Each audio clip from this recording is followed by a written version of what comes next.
Baarkoot Dooktarii Ibraadhaan ammaan jammartee hojii kana hoo itti dabalte wanta si eeggatu muudannoo kee ati itti ba'i jechuudhaan of eeggannoo itti hime. Dooktarii Ibraanis xaalayaan amma Abrahaamii ergame eessa jira situu fuudhee fidi jedhee yeroo qabutti harkasaa fuudhee ishee kabaduu hoo jedhu atoo Abrahaam duubarraan qabee harkasaa akkuma aggaamisanii ol hambise.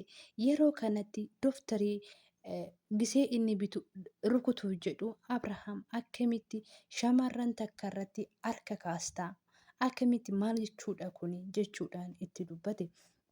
Yeroo sanitti Baarkoot ani koo in rukutuu Abrahaam mucayyoo guddeenyaa tiyyaati kanaafiyyuu waliin taphachaa jirra jechuudhaan deebiseef. Yeroo kanatti Abrahaam sin ilaalatan jira dooftar Ibriqaa maaltu tafaxxare natti himii jechuudhaan gaafate.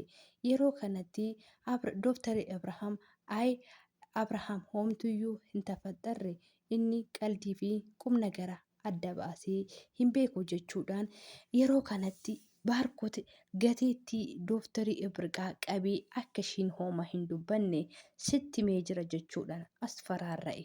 Yeroo kanatti Abrahaam gadi ba'iitii alatti na dheegi Baarkoot na dhufaa jechuudhaan itti dubbate. Yeroo inni deemee booda Abrahaam Ibriqaa maaltu akka uumame natti himi jechuudhaan gaafate. Yeroo kanatti Abrahaam yeroo kana isa baasuu Baarkoot ala jaajee kuni xilabisiin kun yeroo hundayyuu na takka taattala. Kanaafiyyuu ifasaa jalaa balleessuu malee yeroo kamiyyuu na jalaa hin hafu. Kanaafiyyuu ifasaa kana cillameessuun qaba jechuudhaan gadda keessa seene. Yeroo kanatti Abrahaamii Ibriqaa rakkina jiramoo jechuudhaan gaafate. Dooftarri Ibriqaanis homtuu hin jiru hin yaadiin ani nagaa koodha jettee. Yeroo kanatti Abrahaamii dhugaa keedha jechuudhaan itti dubbate.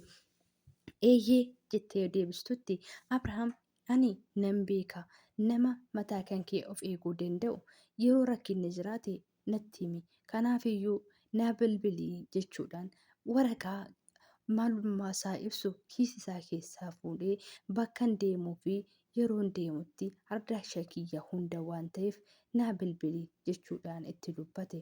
Yeroo kanatti dooftarri Ibriqaan Abrahaam jettee itti dubbatte innis atoo Abrahaam naan hin jedhin Abrahaam jedhee yeroo kamiyyuu sitti mee jira jechuudhaan itti dubbate. Dooftarri Ibriqaanis kan Abrahaam barbaaddee xaalayaa isaa dhufe san akka itti himu barbaadde. Yaa ta'u malee garuu jechootaa fi gocha Baarkoot itti hime san waan ishee yaadachiiseef kanaafiyyuu hoonanii xaalayaa kana kenne abbaan isheetillee akkasumas immoo warra eenyummaa viidiyoon ishee jalaa qabame sun miidiyaa gubbaa bahee maatiin isheetii fi isheen akka balaan irra gahuu fi maatiin ishee akka ishee hordofan dhaan taasisudha. Yaa ta'u malee Abrahaam natti mikaa maaltu dhalatee jedhee hoo gaafatutti bakka isii deemii yeroon biraatti jedhee innis bakka yaa ta'u jedhee balbala isaa yeroo ba'utti Samreellaan abbaa koo jechuudhaan fooqii gubbaa jaajjitee yaamaa turte. Abrahaamis chaaw gisee jedhuun abbaa kootuu jechuudhaan harka yaammatte. Yeroo sanatti Abrahaamis mucayyoon too maal taate jedhee waan yaada keessa deemeef gara manaatti ol deebi'e. Yooyyaa akkam jirtu jirra jecha chaanaal siifan jalatti argamtan nagaa isinii haa baay'atu jecha har'ammoo Samreellaa diraamaa kutaa 9ffaa qabannee isinii dhufnee jirra. Hanga dhuma viidiyoo kootii waan na waliin taatan kabajaan isin beeksisa. Akkasumas immoo mana kana laayik share sabskiraayib gochuudhaan na jajjabeessaa isiniin jechuun barbaada. Yeroo kanatti Abrahaam gara kutaa hoo ol deebi'u diinaan itti dhufti. Yaa ta'u malee abbaa koo maal gocha deebitee jechuudhaan gaafatte. Yeroo sanitti Abrahaam Samreelan na waamtee gara dhufe anuyyuu guyyaa har'aa akkamittan ishee irraa fadhe maal keessa galee mucayyoo koo baay'ee na gadda ishee raaffachuudhaaf mana akka jiraattu maafan dagadhee jechuudhaan itti dubbate. Yeroo kanatti diinan maal abbaashii assaabdeeti moo eenyu abbaashii maal abbaashii itti moo barbaaddeti. Kanaafiyyuu wanna isheen jettu kana akkeeffachuun qaba jechuudhaan ol garagarte. Yaa ta'u malee Abrahaam gara Samreellaa hoo dhufu Samreellaan baay'ee waan gammaddeef abbaa koo jechuudhaan hammatte. Yeroo kana keessatti maal argattee gammadduu koo baay'ee naa burraaqxe jechuudhaan itti dubbate. Yeroo kanatti Samreellaan abbaa koo guyyaa har'aa baay'ee dasna jedhee jechuudhaan abbaa ani liyyuu koo argeen jira liyyuun dhuftee jirti jechuudhaan dubbatte. Yeroo kanatti atoo Abrahaam liyyuu andi ana akkamittan argachuu danda'e maafa dhabee jechuudhaan itti dubbate. Yaa ta'u malee ati Samreellanis abbaa koo dhuftee deemtee hin turre jechuudhaan itti dubbatte. Yeroo kanatti Abrahaamis jabaadhu ilmoo koo akkuma amma dhuftee deemte kanatti deebitee hin dhufti. Waan immoo isheen illee hoo dhufuu baatte ani bakka isheen jirtu deemee sii fidee dhufa ilmoo koo ani yeroo kamiyyuu gammachuu kee malee gadda kee arguu hin barbaadu jechuudhaan itti dubbate. Samreellaanis ishii abbaa koo jechuudhaan itti dubbate. Yeroo kana keessatti isheenis waan gammaddeef diinaan waree ishee osoo dhaggeeffachaa jirtu tokkicha jennaan onkolaalitii keessaa baasee oolee darajaanis isheenis garaa ishee qabattee gara darajaa gadi fiidee gadi buute. Yeroo kanatti Abrahaamis liyyuudhaan ilmoo koo amma gara dalagaa deemuun qaba giseen dhufee baay'ee waliin taphanna jedhee itti dubbate. Ishee abbaa koo deemi jechuudhaan isheenis gaggeessite.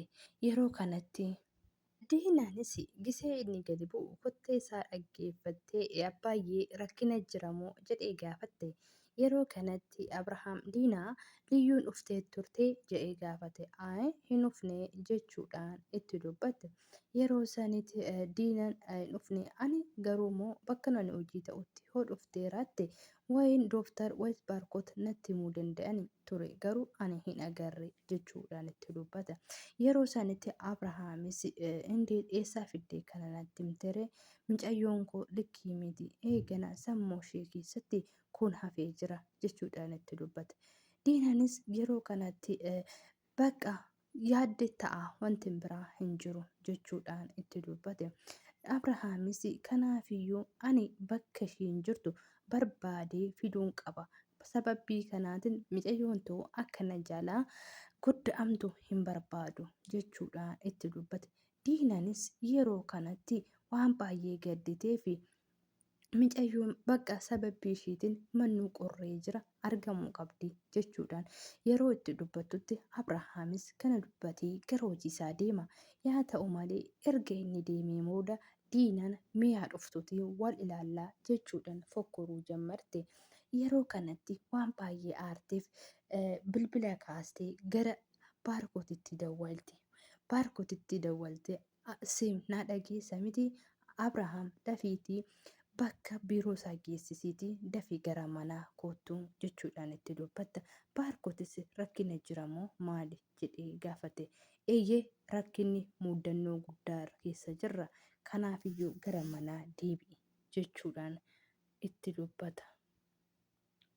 Yeroo kana keessatti dooftarii Ibriqaan jaalallee isheetiif dawwaltee effii koo xaalayaadhaan na argaa jiru osoo argitee jechuudhaan itti dubbatti. Yeroo kanatti dooftariin gisee kana jettu jaalalleen isaa isheetis xaalayaa akkamii jedhee itti dubbata. Mistira guddaa qabatee jira. Mucayyoon guyyaa sun dhufte siin jedha sun isa kana kan as geessee fi deemte.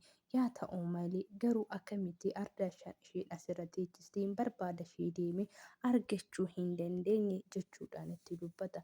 Yeroo kanatti Efreem eefuunis Dooftar birqaa akkasii miti koo dhalayaan kun si harkatti argate si harkatti muudannoo guddaa sirraan ga'uu qaba jechuudhaan itti dubbata.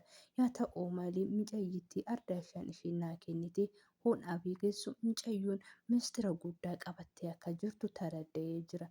Sababbiin isaatis waan mana keenya keessa turtuu fi hojii isaanii waan harkaa qabdu natti fakkaate jechuudhaan itti dubbata.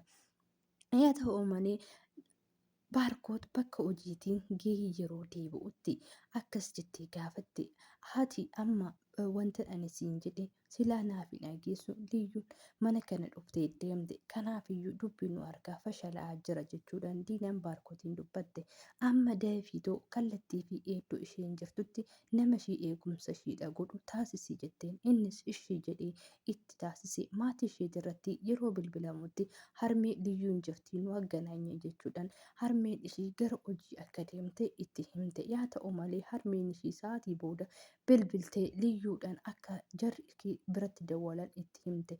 Liyyuunis yeroo sanitti baay'ee tokko naate. Yaa ta'u malee diinaan gara kilaasii Samreella deemtee Samreelladhaan liyyuun dhuftee jettee gaafatte. Yaa ta'u malee Samreellanis hin dhufne jechuudhaan yeroo deebistuu fi hanga isheen mana kana dhuftee waan tokko argite abbaa keetitti dhufna sin ajjeesaa mataa kee cifirgaga kanan qabeessi lafa si xaraga kanaafiyyuu jechuudhaan liyyuu asfaraaraate liyyuunis Samreellaa asfaraaraate Samreellaanis maaloo diinaa na dhukkubsaa jirta bira akkasii miti ani hin argine jechuudhaan itti dubbatte yeroo kanatti maaloo hin argine isheenis mana kana hin dhufne jette isheen yaawwatu waattu malee diinaan ishee asfaraara'u hin dhiisne. Yaa ta'u malee Samreellaan sa'aatiin booda eeyyeen dhuftee jirti garuu kanan ishee arge ishee osoo hin ta'in abjuu kootinan ishee arge jechuudhaan itti dubbatte akkasii jechuudhaan amman jammartee maqaa ishee mana kana keessatti yoo ati kaaste sin ajjeesaa jechuudhaan itti dubbatte.